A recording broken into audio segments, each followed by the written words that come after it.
Hello and welcome back to Mom Tabulous with Charla Mandare. Today I have with me Amy Anakini, and she is a bullying resilience coach.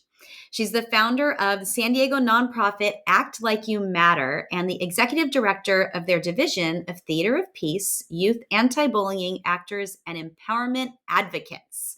She creates age-appropriate student-led programs for kindergarten through 12th grade, delivered on campus at San Diego County schools, and live streamed for students everywhere. All content focuses on demonstrating solutions, equipping students with tools and strategies they can use if they witness or are a target of bullying behavior. And she's been a friend for a while. Amy, welcome. Thank you, Charlotte. I think we are going on 10 years of friendship at this point, honestly. Isn't that the coolest thing? Yeah. And thank you for having me. I'm just so thrilled to be here with you and with your listeners. And, not only am I hoping, to share some tips and tools around this complicated topic of what do we do about bullying, but I am really looking forward to all of your future podcasts and being a listener myself. So cannot wait to see where this leads and what we all learn from each other. I'm so excited. You're my first guest. So all right. So, with Theater of Peace and with Act Like You Matter, I love that what you do is done in a positive light, right? It's not like just an adult standing up there saying bullying is bad and it's wrong, don't do it, but it's the teen to teens, teen to kids, peer to peer examples. And so it allows the actors to step up as leaders, and then it allows the kids to hear and learn from other kids who maybe have been through it. So that was, I know a Thank big you. piece of why I think this works so well and why Yeah. it resonates with schools. Mhm. And we do. I appreciate that acknowledgement, and we do get that kind of feedback from schools, and at the administration level, at the teacher level, as well as at the student level. Like they will tell us, you know, this is not like anything that we have seen before because you've got kids up there and they get it. They've been through it, and it's so funny. Sometimes kids will say, well, adults have never been bullied, so they don't really know. So we're really glad that it's students up there. And, I think that's great that they think it's never happened to us too. We can just kind of leave it. Adults who were never kids. But I think the difference is that when it did happen to us, Mm-hmm. there wasn't social media and there wasn't, all of this stuff that it wasn't recorded and put online and, stuff that these kids have to deal with. And if you went home, and this is a conversation I have with my teen as well, of like, look, if you're upset that your friends are all at this one house and you're not there, ignorance was bliss in the 90s, right? If my Yeah, friends hung out without me, I didn't know. I was just home doing whatever I was doing. Like now they're exactly. tracking each other on an app, and they can see where everybody is all the time. And it's like, why do you do that? Why do you track your friends? Because Why we're do you afraid do of it? missing out on something. But Yeah. I miss the days of, as you say, blissfully, missing out Yeah. on something. I mean, that was a little heavenly in a way. Right. So let's talk bullying, because this is, and as I said, like most people on the planet have had to deal with bullying on some level, from a friend, a peer, someone in their class, Mhm, even a teacher, an adult, a dance mhm, teacher, someone, right, a soccer coach. So how do you know mhm. if your child is being, especially as they get older, they become teenagers, they don't want to talk to you as much, but how do you know if your child is being bullied? Like, what are there warning signs? Is there something parents can look for? What should we do? Yeah, so honestly, it can be tough to tell, short of flat out asking them. And sometimes, even if you flat out ask them, they're not going to tell you, or they don't have the words to be able to tell you, or they might not even know themselves. But what I like to suggest to parents that you might notice is that something has changed. There's something different about your child's behavior. And you might hear me use the word child, you might hear me use the word teen, but I'm, referring really to the full age spectrum of, our children. Something has changed. Something is off. Something isn't quite right. Something is a little bit different than it was before. And that is the perfect time, to start up a conversation. I want to share a resource. Hopefully, I'll get the opportunity to share, a lot of resources with you and your listeners today. But we have on our website, actlikeyoumatter.org, we've got a couple of resource pages, one for kids and teens and one for parents. And on both of them, we have one of my most favorite resources, which is stopbullying.gov. And stopbullying.gov is just a great sort of first stopping place if you are wondering, if your child might be the target of bullying behavior. And they list 9 different warning signs. I'll kind of rattle through them, and if I feel like it's taken too long, I'll paraphrase here. But here are a couple of things that they suggest that that we can look for: unexplained injuries, lost or destroyed possessions, like maybe they come home from school and their clothing is torn, or they're missing their phone, or something like that. Complaints of illnesses on kind of a regular basis: headaches, stomach aches. Changes in eating habits, like, for example, coming home from school hungry because maybe they didn't get to eat when they were at school that day. Difficulty sleeping, nightmares. Let's see, declining grades, loss of interest in schoolwork, not wanting to go to school, sudden loss of friends, avoidance of social situations, feeling helpless. And then kind of at the extreme would be, threats of harming themselves, or thoughts that you might have that they might be thinking about, something like that. Now, I know you know this, Charla, but for the benefit of your listeners, our daughter was bullied.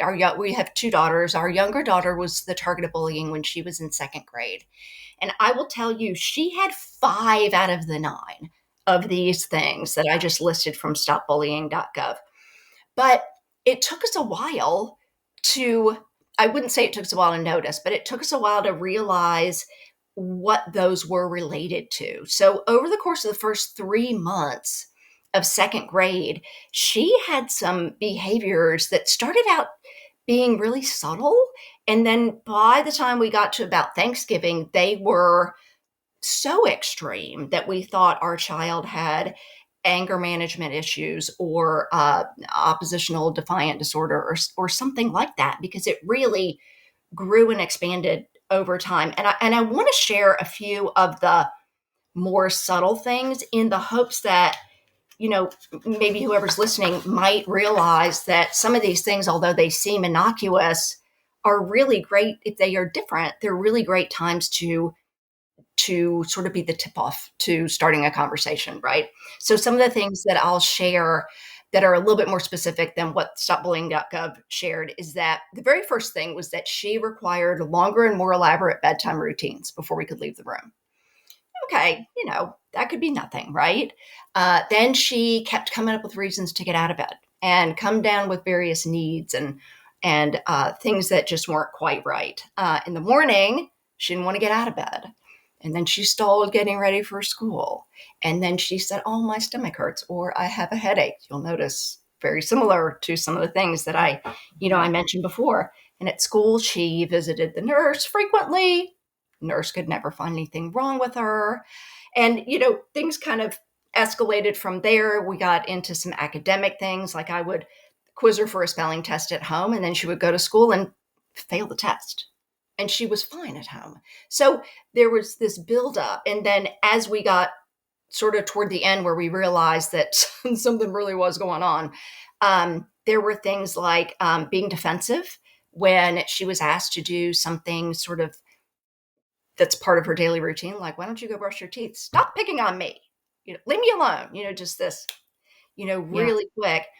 And then there were things like shouting to get things that she wanted, screaming at a family member, and even becoming physically aggressive, with some family members. And so you'll notice that I'm giggling about it now. That's probably just nervous laughter. I mean, this is so many years ago. This child was 7 at this time. She's now 21 and a very happy college student who has ended up not allowing all of these things to change her. And she's living, being true to herself and who she is. But we got to the point where we really didn't know what was going on. So I would say, when you notice those first few things, something is just different, go ahead and try to start, a conversation with them about, is everything okay, type thing. Yeah, and it's interesting because all of these are things that I feel are so easily they could just be written off, right? As, oh, she needs a longer bedtime. Oh, she's just is maybe there's just an age some regression of a maturity, right? Where they do this, or you know, not wanting to go to school. Well, what kid wants to go to school every day, right? There are definitely things, and we've been through. My child last year had a teacher that was a big issue, and so all of that, was coming into play too. And there was a lot I kept asking her, are the kids being nice to you? Yes. Is anybody being mean to you? No. Are the kids? I wasn't asking, is there a teacher? And she was just answering my questions. I was just saying, are the kids okay? I wasn't thinking, well, is this teacher, and for her it was particularly math. She was at a middle school, so it was different teachers for different classes. So in math already is the issue, right? So Yeah. it's interesting because as a parent, you can look at some of these and go, well, this is the reason, or that's the reason, or this would be normal, or that, right? They get more emotional. Well, yeah, we've got hormones, we've got all these, right? It's just, we're in it. This is part of parenting, it's hard. So Right. it, And it's, and and for us, we had this was a very sensitive child. She loved, family. She loved, but both her dad and me. She loved, having that close relationship. So when those first few things started happening, we were like, oh my gosh, this is so sweet. She needs us. She wants to spend a little bit more time with us, until it got irritating the fifth time she got out of bed. So anyway, yeah. so Are we slave training again? it does take a little while to notice, and I think, no matter where in the process you start asking those questions, like those important questions that you asked your then middle schooler, it's always the right time, right? So if you don't ask when the first five sort of subtle changes happen, and you ask around the sixth thing that you notice, that's fine, and that's Yeah. good. We're doing our best. But Yeah. And so you answered the next question, which was like, you know, how do you start up the conversation, right? Of yeah. just, sometimes you just got to ask, Mhm. right? Sit down, you just got to ask. Mhm. But like, what do you do when, say they're in high school or middle school more, and they're already so independent and they just want to be alone, and that answer becomes like, I don't want to talk about it. Everything's fine. Leave me alone. Like, I know everything's not fine. There's something going on, and just talk to me. Just talk to me, mom. Yeah. I'm dad, right? Like, just talk to me. Mhm. We're a safe space, and Mhm. it's I don't want to talk about it. Everything's fine. Leave me alone. How do you get something out of them? Yeah. Yeah. So, yeah. You- you- the- it's such a simple question, and there's not exactly, a simple answer to it. But um, you know, I would suggest, and I know this is easier said than done, that you first and foremost respect their wishes. Spend your time. If your child comes back and says everything's fine, nothing's wrong, and you just know in your gut that something is, um, I really do think that it's important for us to make sure that they're ready to talk about it. So I would suggest validating their feelings, and not waiting around for them to come to you, because there are definitely things that you can do, which I'll touch on in a minute, to help them feel comfortable about starting to talk to you about it. But one of the most important things that I want to mention related to this is that when someone has been bullied, they have been made to feel like their feelings don't matter. Their opinions don't matter. No one cares. They're just being, they're existing doesn't matter. So we as parents need to do the exact opposite of that. You are telling me you don't want to talk about it. Got it. That's fine. but I want to make sure that you know that I get it. I understand, that sometimes there are things that are difficult to talk about. And you can even say to them, I get that when I ask you a question about a difficult topic, like is someone hurting you or someone mistreating you, that's a really hard thing to talk about because when you talk about it, you got to think about it again.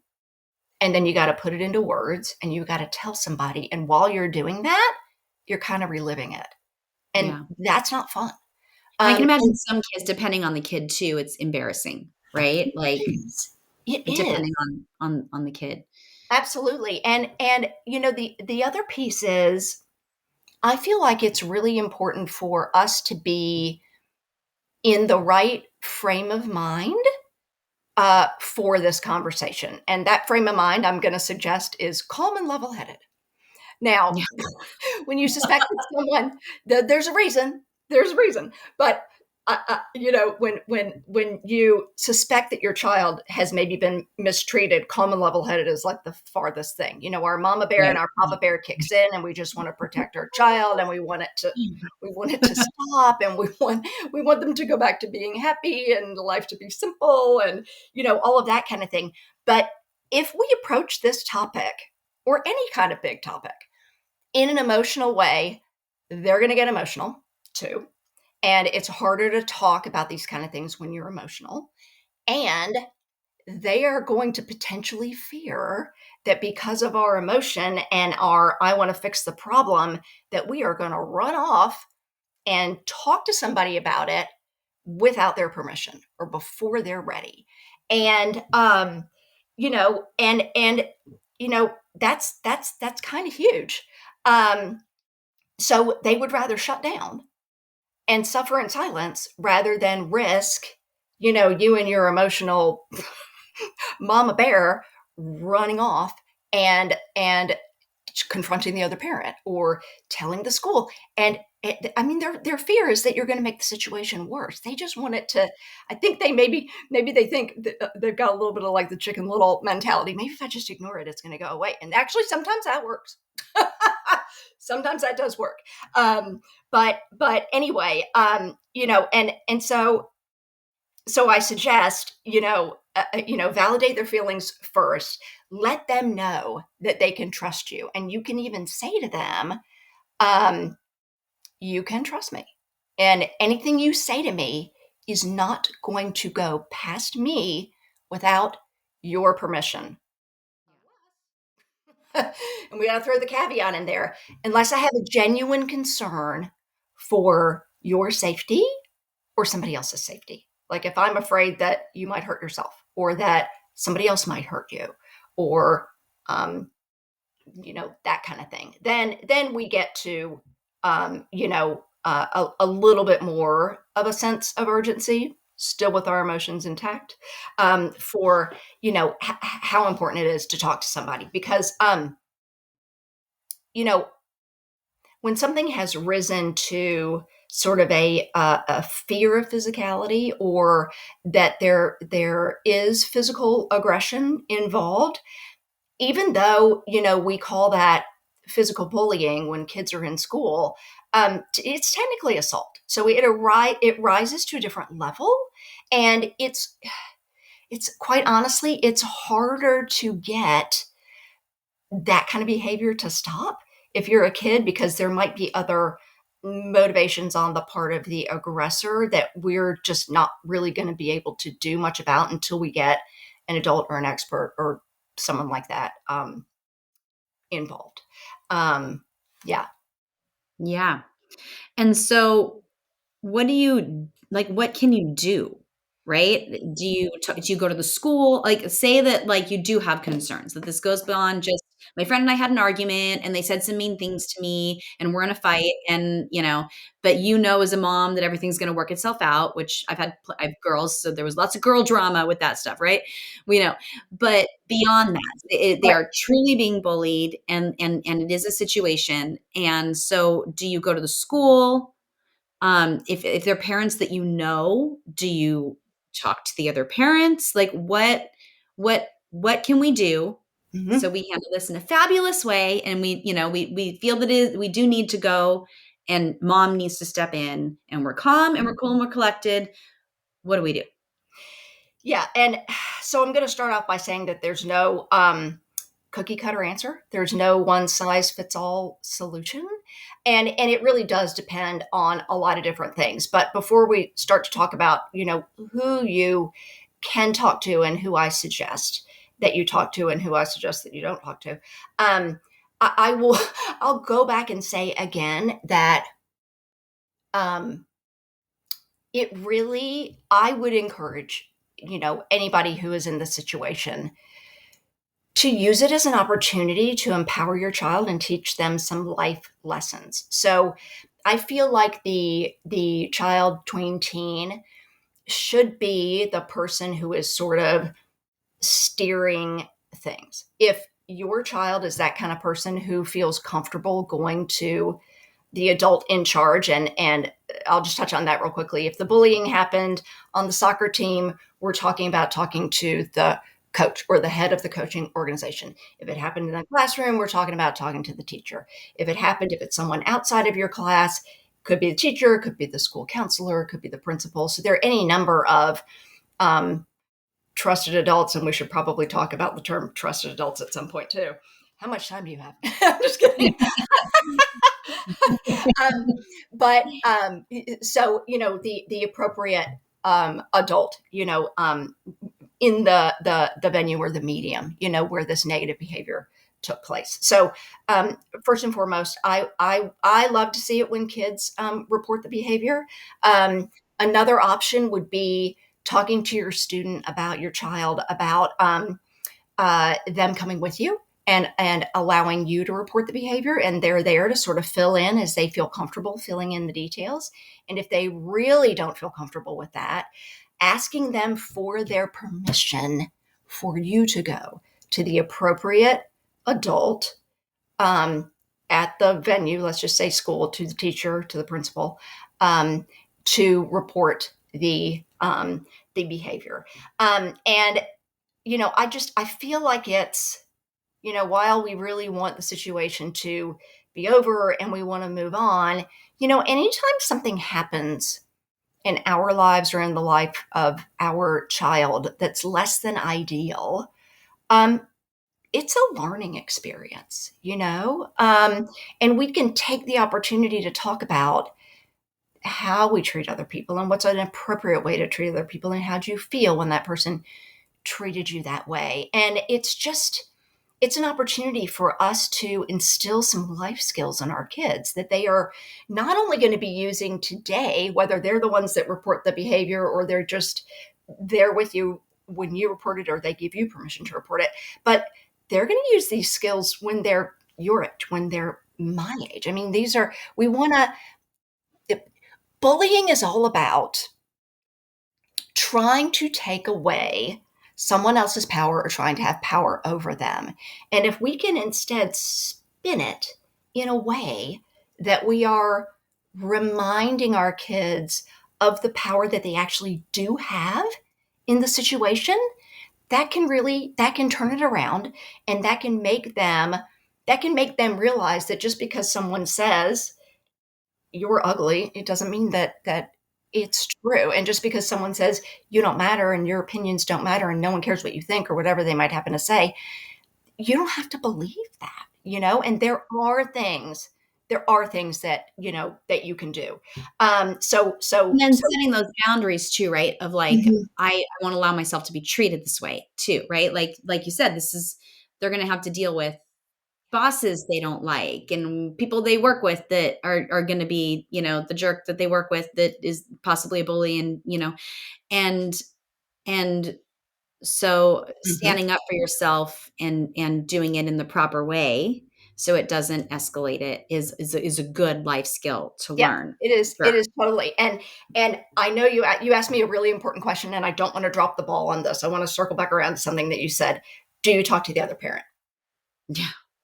Okay. Like, say, if you obviously, if you don't know the other parent, I would say I would not suggest walking up to them at school pickup like your kid, da da da da da, right? But what if they're a friend of yours? What if it's like, someone that you know, like, and you're And comfortable with, and you kind of text with every once in a while, and. right. And again, there's no cookie cutter solution. I would say trust your gut. If it is another parent who um, and you know them well enough, I need to be careful about the way that I say this. You know them well enough that you feel pretty confident that they didn't learn this behavior at home. Mm-hmm. So if that's all true and you feel very comfortable with this other parent, um, I don't think there's anything wrong with talking to them. I do think you need to let your child know and Yeah. get their consent, though, because it could end up escalating it, or they might think it's going to end up escalating it, and that might make them behave in a way that makes them even more of a target, that kind of thing. But let's go back to the other parent is a stranger, and you took the words right out of my mouth. I would say no. Please do not approach the other parent if you don't know them, because research has shown that more often than not, bullying is a learned behavior, and many times it's learned at home.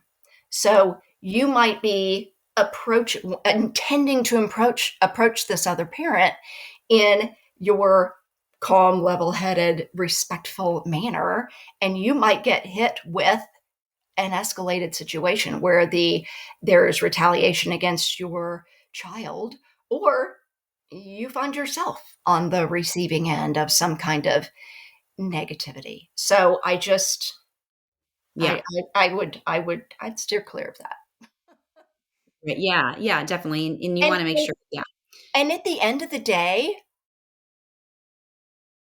this is about empowering our kids to realize that they can solve this situation. It's not necessarily about changing that other person's behavior, because that's really hard to do. It's really Yeah. hard to change somebody else's behavior because you have no idea what their motivations are, or where they learned this, or what. Anyway, so if there are things that we can teach our students that they can do to right the situation, or to make themselves not seem such an attractive target for this kind of behavior, that's where I think we need to be spending our time. But at the end of the day, if there is something like this happening on the sports team, in the Girl Scouts troop, at the community center, the Boys and Girls Club at school, it is important to get to that point where you're reporting it to the appropriate adult, because they need to know what's happening on their campus, and then they can take that as an opportunity to look at the policies that they have in place, and are we really instilling in our students what we want to instill in them. So we could all benefit, Yeah. from that, reporting with consent. There's so much we can talk about. I feel like we could do 3 episodes. I want to keep these short. So, Yes. Yes. one more question Mhm. for you. Mhm. What do you do if you find out that your child is the perpetrator of the bullying, if they are the one that is bullying others? Right. And again, not an easy answer. Um, Yeah. but I will say, I would love to steer people back to all of the things that you and I were discussing when we were talking about what if you get a suspicion that your child is the target of bullying behavior, because there's a lot that's really similar. And first and foremost, it's to talk to them. Yeah. Level-headed, calm, level-headed, um, in at the right time, not at a time of heightened escalation, not under the situation of, hey, I really need to talk to you about something, Right. not that kind of thing. It's just, we're having dinner together. It's just the two of us, or, we're having a snack, or we're just casually talking about your day, or my favorite, you're driving them somewhere because they Yeah. so and just approaching it, and as you would approach it with your student who you suspect might be the target of bullying behavior, start with what you've observed. I've noticed that you're coming, you seem to have more money. than you had before. May I ask you about that? Do you have a job that I don't know about?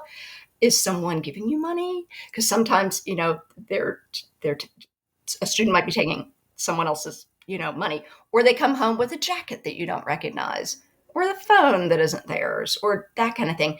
Those are great times to say, "Oh, that's really interesting. I don't recognize that as your phone." It's just, that calm sort Yeah. of level-headed, "I've noticed this. Can you tell me, Yeah. can you tell me about that?" Stop Being bullying. curious, What's right? that?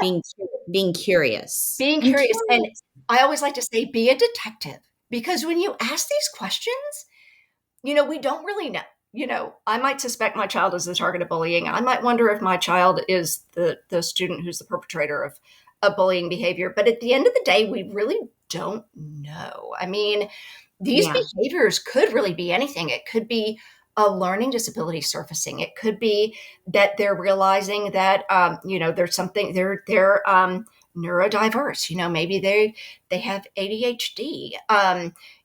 Or maybe it's the onset of anxiety or the onset of an illness. So if we just ask these questions in a I want to understand, I want to know you. I want to know your life. I want to understand what's going on with you. You never know what you're going to uncover.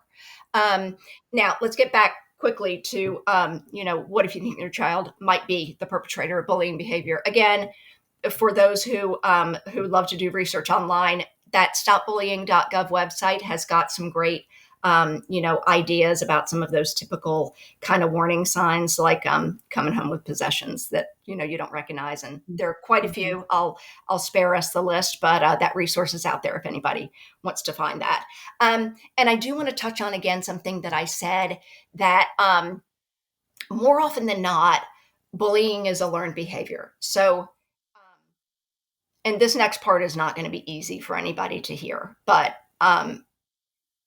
if you think that your child might be being aggressive, with other students, please take a look inside your own home and at your own relationships.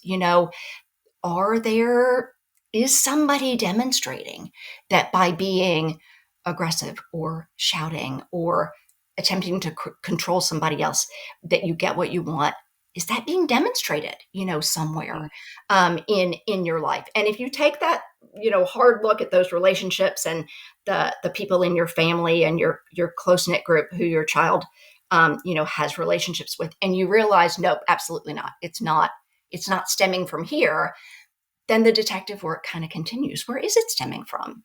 And you can ask them casual questions like, hey, what'd you do after school today? What'd you do on the way home from school? And, any new friends in the friend group? You can just kind of start that conversation to sort of sleuth out, where this kind of thing might be happening. And again, along the lines of learned behavior, um, someone might be treating them in this way. Um, That's what I was gonna say, like a sibling, an older yes, sibling a or cousin, sibling. or someone who's close with the family, right? Like Yes. friend, cousin, something that, you Yeah. know, Yeah, they're so learning. sometimes, and we actually noticed this, with our own daughter, is that she was kind of learning that, oh, if you just shout and you try to have control over somebody else, you get what you want.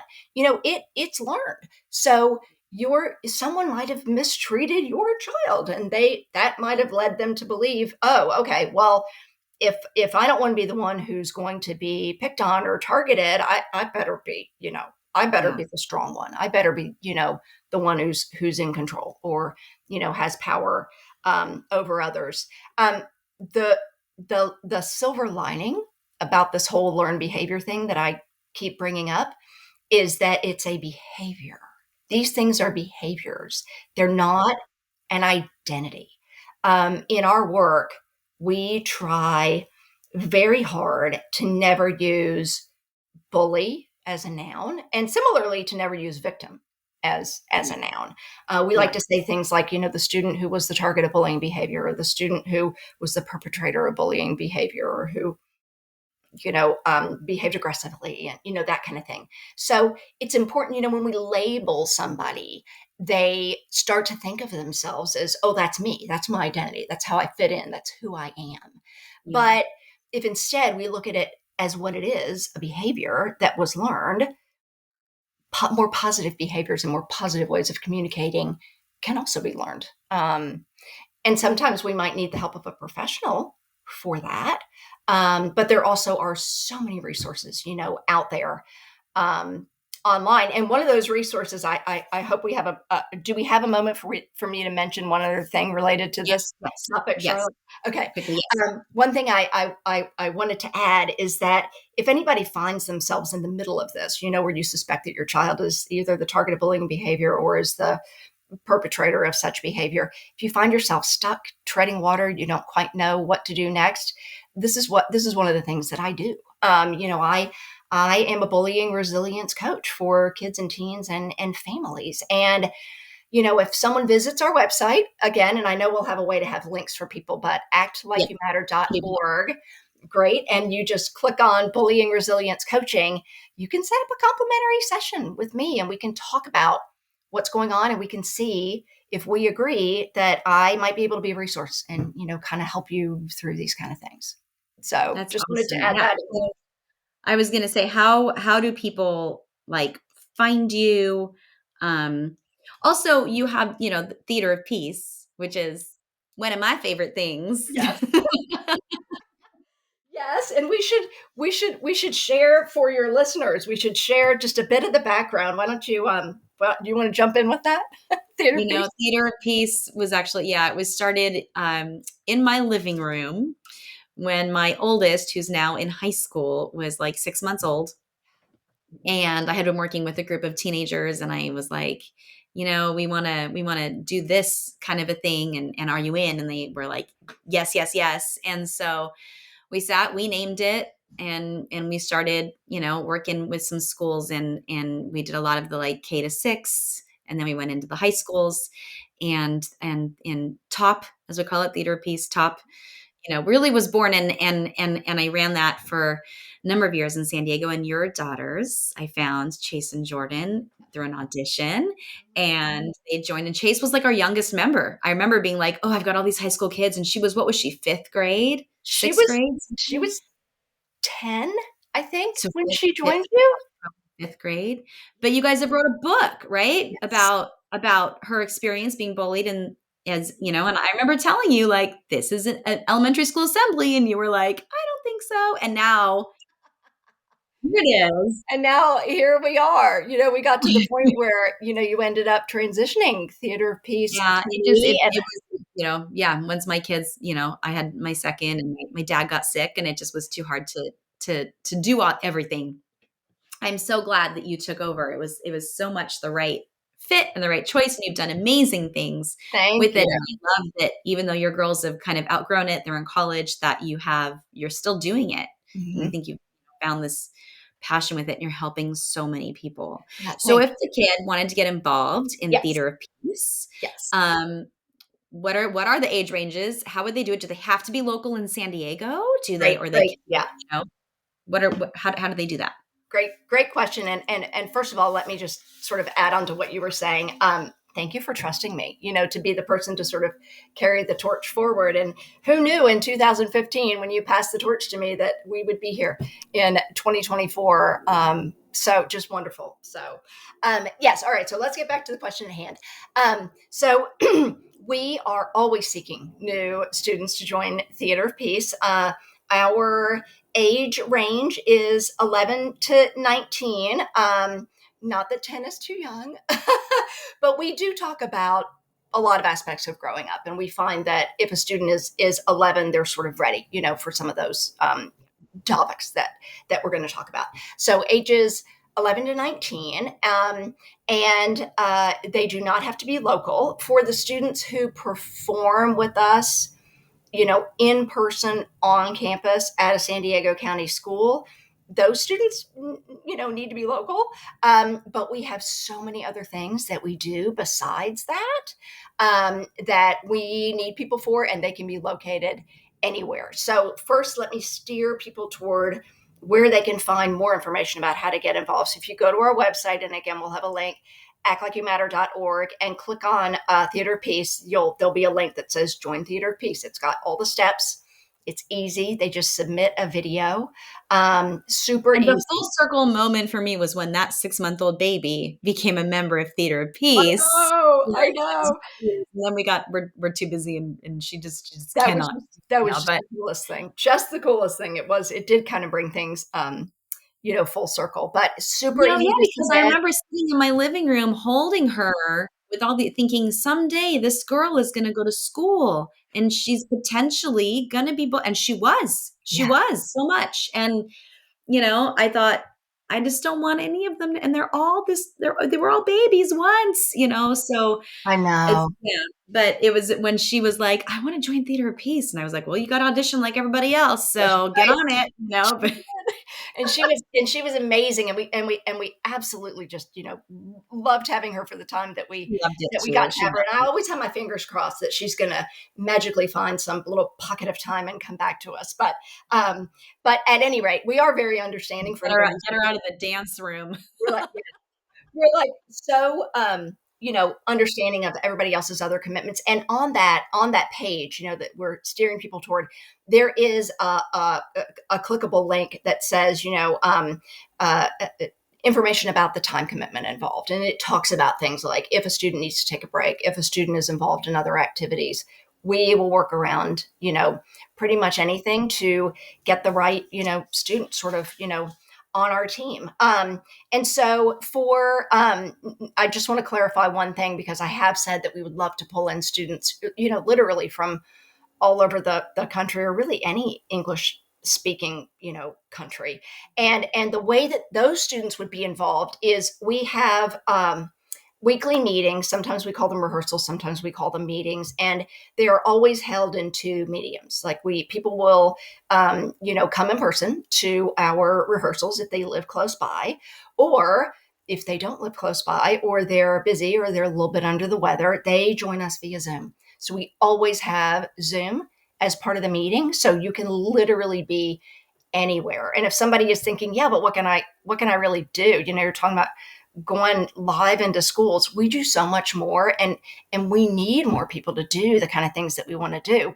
For example, and this is all on that Join Theater of Peace page.